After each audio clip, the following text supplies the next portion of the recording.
Chaos continues outside Kabul's airport Thursday as thousands try to flee the country after the Taliban takeover last week.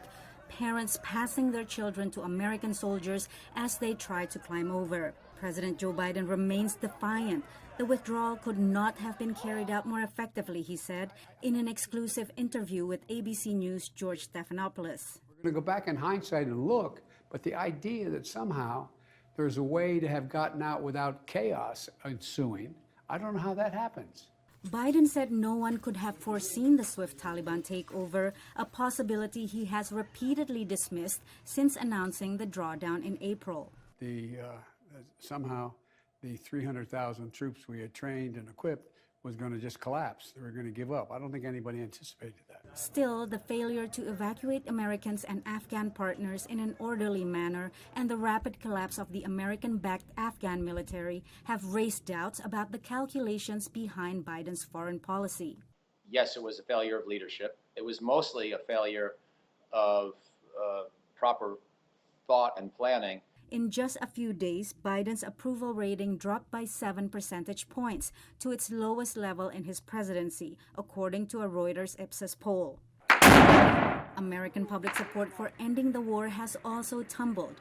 49% of voters now back the exit, down 20 points since April, according to a Morning Consult Politico poll.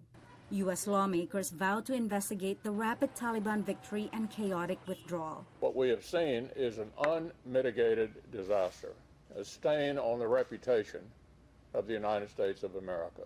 But some analysts say the damage can be repaired and the decision to exit is still the right one. This effort in nation building wasn't working. It's time to end it despite the short-term hit to American credibility. In the immediate term, the successful evacuation of Americans and handling of Afghan refugees will be key to Biden surviving the crisis politically. The next phase is ensuring that Afghanistan does not become a terrorist breeding ground and uphold some basic measure of human rights, including how they treat women and minorities. The United States and other members of the international community have to agree on a set of messages, clear messages for the Taliban about what their new government should do in practice. On Sunday, the U.S. froze nearly $9.5 billion in Afghan government reserves held in American bank accounts. These assets will become important leverage in negotiations with the Taliban. Patsy Widakuswara, VOA News.